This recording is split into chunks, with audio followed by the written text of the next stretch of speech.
carries of the drafts.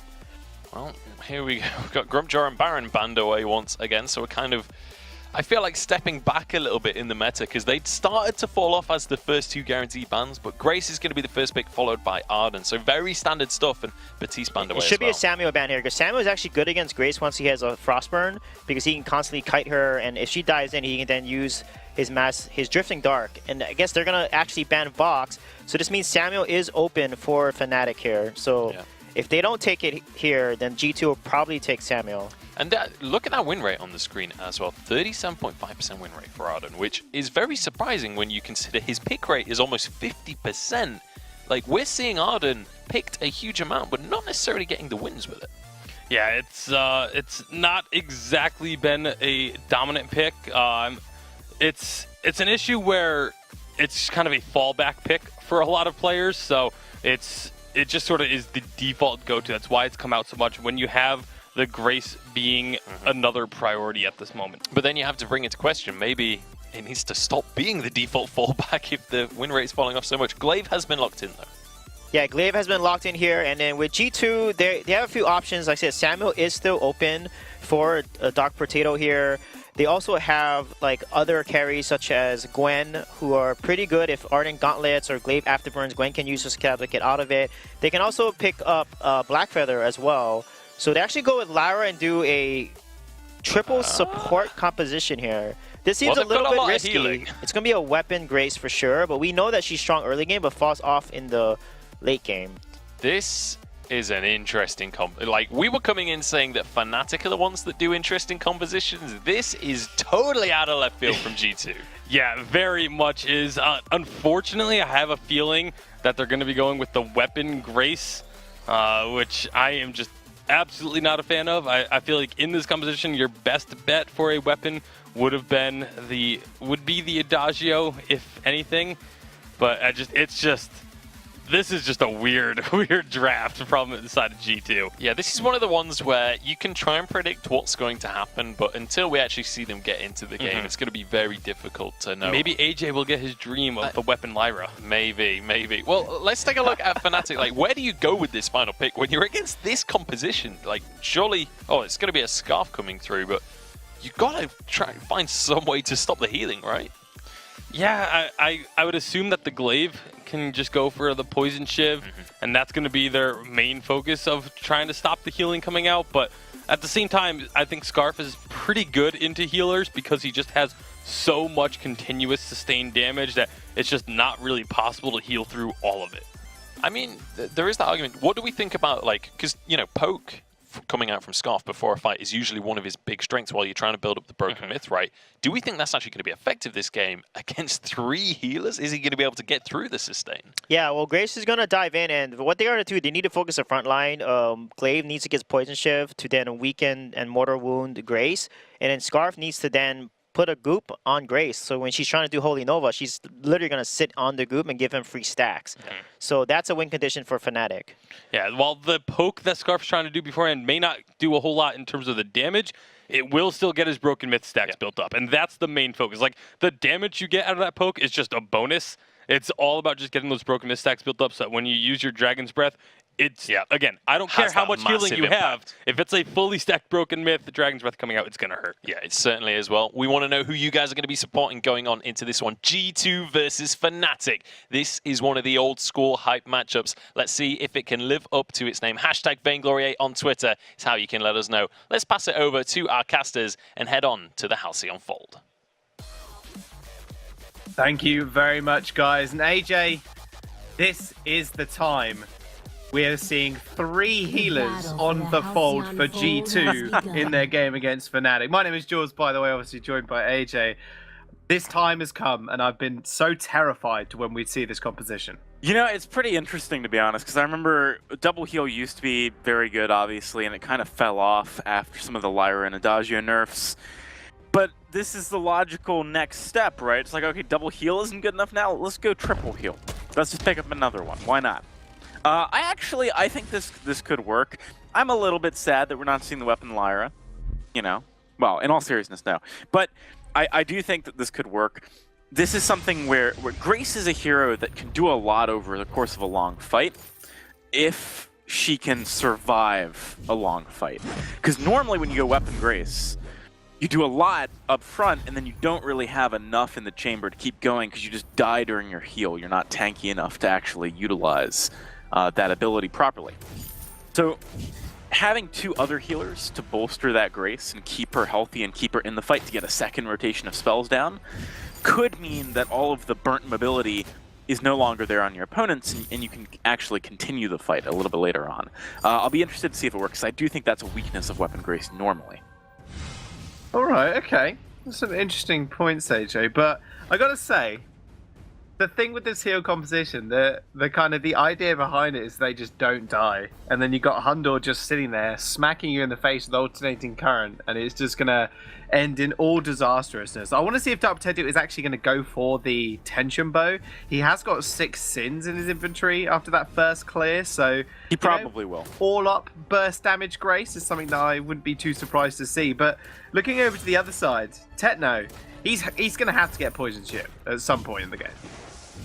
Yeah, absolutely. I think it's going to be very, very critical as an item. To be honest, I mean, Palma Net, they can get one as well if they want to. You're against triple heal, like you just need heal reduction urgently. But Techno definitely. Dark Potato, I think Tension Bow is very likely. Grace does a lot in that upfront burst. You can see it there, just dashes in, finds the on-hit effect off of the Retribution attack from Benediction. Does allow her to do a lot in those short instances. And then Hundor follows up like you were saying. On the side of Fnatic, this composition is Europe bread and butter from, literally years ago at this point. They quite frequently used to run the Glaive with the Arden. It's a very strong combination, although typically, and I find this kind of funny, it was always with the Glaive in the jungle and the Scarf in the lane. You can see how things have changed a little bit now with Glaive going towards the lane. The Glaive and the Arden pair very nicely in the early game when they're in the jungle. With the setup they currently have, this is honestly more of a defensive setup. They're more likely to be able to play quite safely, unless Dark Potato prioritizes invading onto Palmatoro, which I actually think that he should do, and I'm kind of surprised that he isn't doing. I do think that Lyra plus Grace is a very strong duo in the jungle. They haven't really been prioritizing pressure, though, and Palmatoro on that Scarf does not have mobility. So perhaps G2 had a window here to punish that pick and that placement of the pick a little bit, but not going for it. I mean, it is also Palmatoro's Scarf. He's very, very proficient on that hero. They might cut him off here. They might, yep, you aren't wrong. They want to go for that invasion, like you said. Level 5 in Dark Potato. Palmatoro was also level 5. He's going to send out Spitfire. Is going to be able to get it lit up. That goop is going to be on fire, but they're just going to dash straight out of it. Chasing Palmatoro out now. Nice Holy Nova onto 2 members of Fnatic. That's going to be first blood. That's going to go over to Keanu. That will be Fnatic now losing that advantage in the lane as well, as Hundor did rotate downwards. Taking a couple of tower hits though, but he's going to be all good through the immense amount of heals they got. So that was really strong play from Dark Potato, especially used his boots, and Grace already has like the highest movement speed base in the game, so he just dashed all the way onto Palmatoro. I thought Palmatoro had managed to get away, not so. Holy Nova positioning was really smart, made it very difficult for Palmatoro to do anything, of course, and that overall was a nice read. Oh, G2. Oh, Hunter was in a lot of trouble. He ends up going down to the Spitfire, lit by the goop. My goodness. Okay, Fnatic have got a lot of burst as well, and that's exactly what they're going to have to look for. Dark Potato, though, coming in. Just picked up the tension bow, but not really any other backup. Keanu doesn't have any mana available to him, so G2 just going to have to back off. They do, but if they get backed up sometime soon here by Hundor, they might look for a fight. He's a little bit far away, though. Yeah, I mean, what you saw there was the reason why that Glaive Arden Scarf combo was a thing previously when it was with the roles reversed. Very good at finding picks in the early game. I do want to talk about G2, though. I mean, that read on the rotation for Palmatoro was perfect. You can really see that they're paying very close attention to the map. They're utilizing the vision that they have very effectively, and they're also keeping in mind the timings of jungle camp spawning. So G2 is looking really good right now, but Fnatic is responding in kind, and I think this is bound to be one of the matches of the day for me, actually. Both of these teams very, very strong. You can see it in how they're playing. It's very blow for blow in the early game here. Well, that's what Fnatic need to be able to achieve, that blow for blow, those trading, because G2, when they get later on, their heals might just be a little bit too much. I would honestly like to see Palmatora with a Poison Shiv. Triple Poison Shiv would be quite funny, but would do quite well, like you mentioned. That Mortal Wound is going to degrade some of that healing a fair bit. Huddle's going to rotate down now, and has picked up his Alternating Current, so big power spike for him. He's got the extra double crystal bit as well. This gold mine is half stacked. We're 6 minutes into the game, and trading 1 forward isn't so bad, but Fnatic, I mean, their siege potential is not that great. There's so much disengage for G2. So this is a huge item spike. You mentioned the alternating current. That's one of the bigger spikes, actually, that an Adagio can pick up.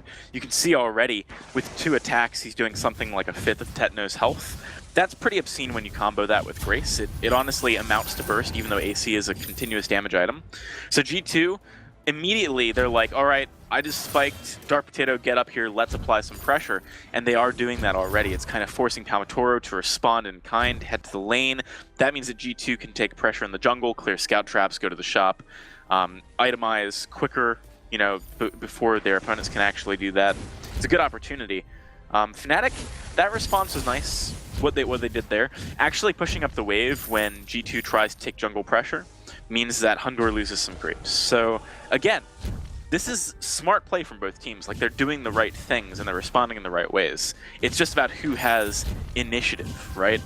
In a lot of these setups, because if they can actually translate this into a solid advantage, then they're going to be able to constantly just lead these plays throughout the match. Leading is exactly what they're doing now, forcing Fnatic underneath their turrets. They're just denying Palmatoro's entrance to the lane as well is very, very important to them. Knowing that Palmatoro really, realistically, is the only ranged wave clear on the side of Fnatic, so they won't be able to do all too much when the wave is pushed up all the way to that turret. Poison Shiv has now been completed, first item for Tetno. Wasn't too much of a surprise, and that burst damage isn't going to be there, but sustain ability and getting that mortal wound on a couple of members of G2 is going to be paramount for them. And now Fnatic are just going to push out of this lane. They're going to have dominant control over the vision now in G2's jungle. G2 are going to need to respond fairly quickly to this. They're going to walk down this lane. That turret is about half HP now. And you can see when G2 laps, that's exactly what happens. Fnatic push the go button, and the half the turret HP is already got. So theoretically, G2 could do the same thing if Fnatic ever leave the lane, but there's less of an incentive for them to do that, especially now that Tetno just picked up his second item, whereas Hundur, he's on 2,000 gold right now. He really wants to leave the lane, but I think it's already been proven that he can't very safely do that, knowing how quickly Fnatic can push. They're going to do it anyway. It's arguable whether this is a great plan or not. If they get the gold mine, it probably works, because Fnatic needs to respond to that. Oh, they're responding right now. The gold mine is going down very low. It's going to get it straight over to Fnatic. Palmatoro steals that one away. It's just a basic attack. Palmatoro comes in. G2 starts it, and they go, thank you very much. That's an extra, it's about 250 gold, I think that was, over to each member of Fnatic. Beautiful rotation there from Fnatic. I mean, G2 looking like they went for the proactive play, but got it stolen from them. So it was interesting that they chose that particular proactive play, though, because there's a variety of things they could have done. I think arguably the best would have just been to sort of threaten it, but have Hundur go down to the shop whilst they think, oh, Keanu. Oh, hang on a minute. Yeah, Keanu, Tetno, there's the passageway. There comes the Bright Bulwark. Tetno is going to reposition him, though. Tetno going down really low from that Benediction. Nice gauntlet, though, to trap one of the members up. Dark Potato is going to get burned alive. Palmatoro just rushing forward with the Dragon's Breath. But there you go, there's the heal. Hundur full HP again after getting sent about minus 200. Palmatoro now is going to get jumped on once more, but Dark Potato is doing a fair bit of damage with that tension bow. Almost got that Sora Blade up and available to him as well. Now G2, they've got the healing, and Fnatic are kind of bleeding at the wounds here now. They're going to need to back off because G2 definitely have the HP advantage. Fnatic need to be careful not to fall for the trap of G2's composition, although G2 also need to not bite off too much here, going very deep under the turret there. Let's return to that goldmine play, though, because that was definitely an interesting decision point for these teams. I really feel like the correct option would have been for Hundur to shop whilst his team represented the threat of taking it, so that he could spend his money and then skirmish immediately when Fnatic responded. Rather than actually trying to take the goldmine, you use the goldmine as bait to fight when you're more powerful right now, which they absolutely would have been with Hundur picking up the item.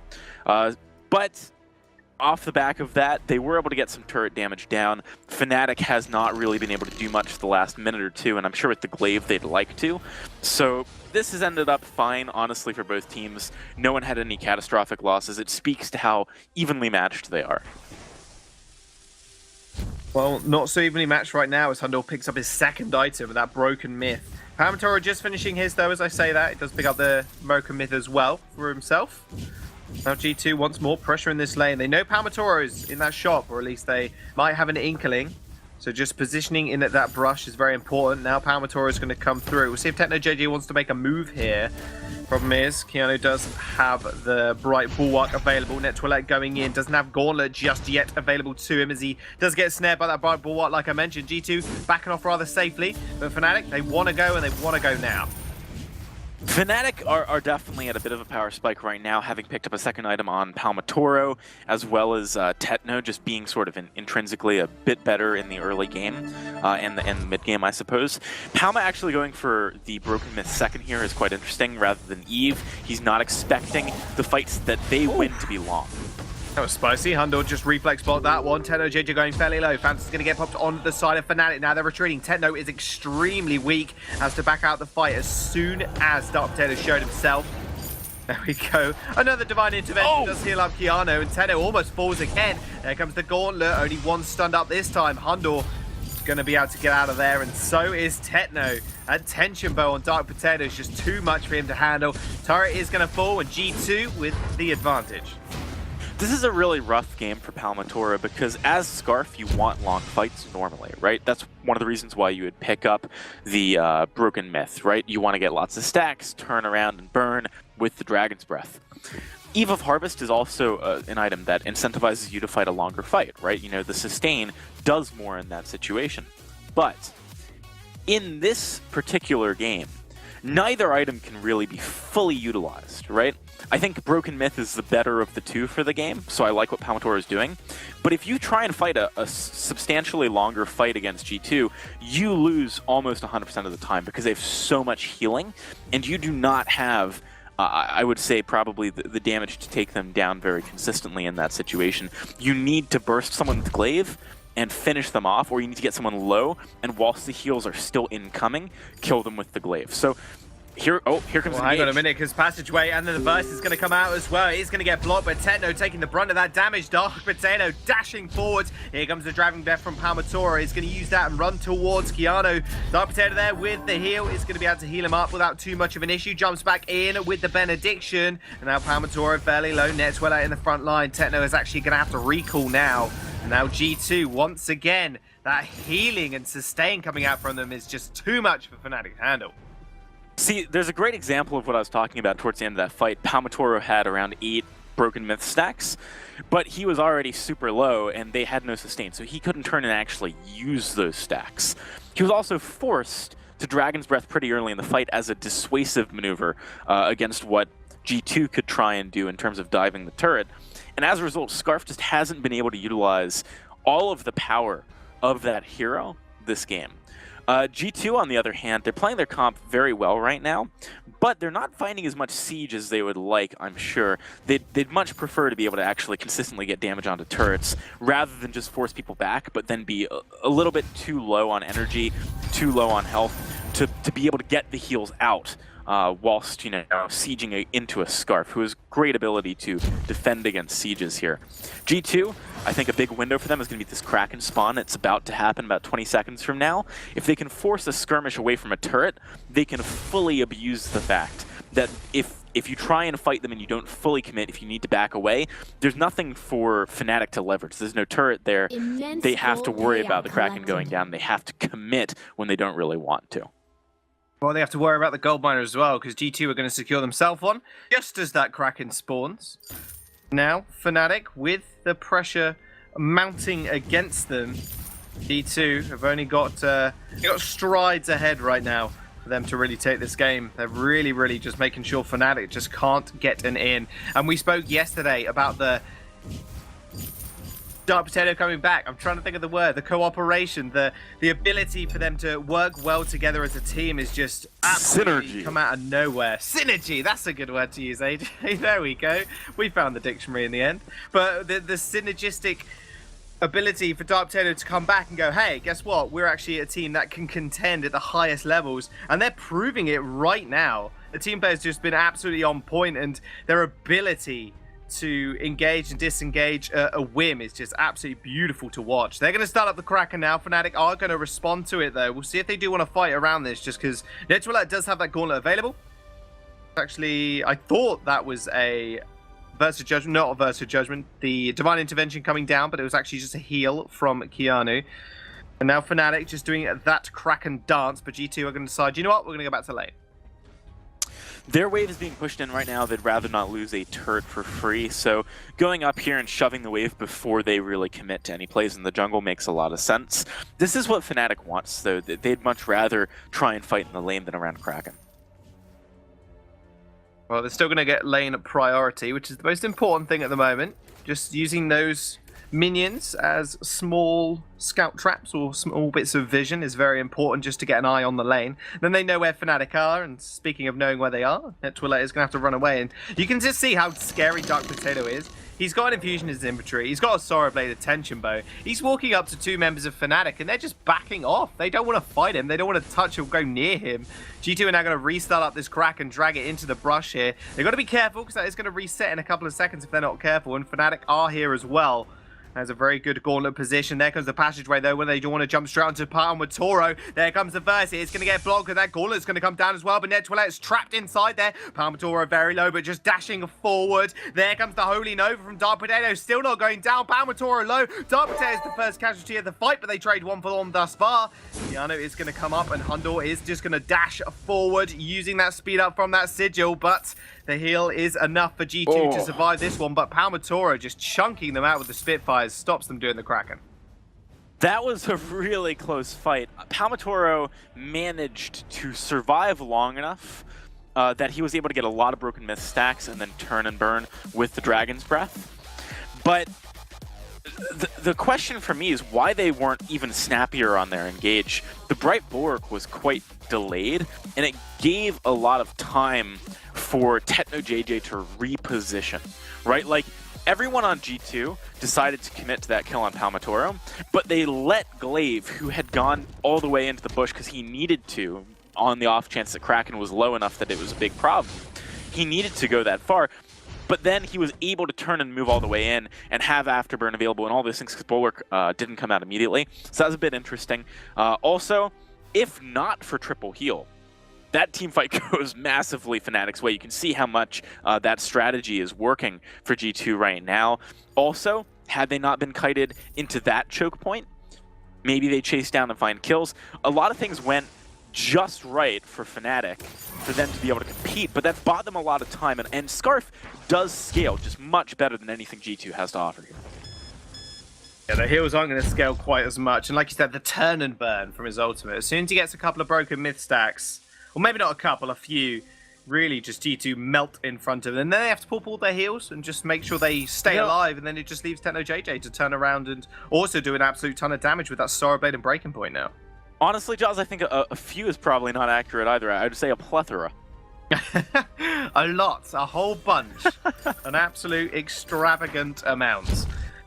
Now, G2 maybe looking for a little engage here.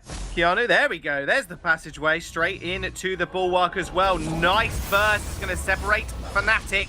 That gauntlet's going to be pretty big, but a nice Holy Nova onto two people. Now the turn of burn comes out. 4-5, bro. The myth sags. Palmatoro just popping off. He manages to take out one already. 1-for-1 trade again. Keanu's going to have to exit the fight, but the Kraken finishes him off, and Palmatoro secures the kill. And now it's Hundor trying to do the damage to finish this one up, or at least trade another kill. Netwillet is going to chase him up. Hundor on the retreat is going to turn round. Basic attack Netwillet a couple of times, but he knows he can't go any harder because Palmatoro is right round the corner now in this brush. G2 losing a couple of members there once again, thwarting their ability to take this Kraken. So that was actually quite an ill-conceived initiation from G2. They were trying to get onto the backline to Palmatora, but the position they engaged on was right at the corner of that wall.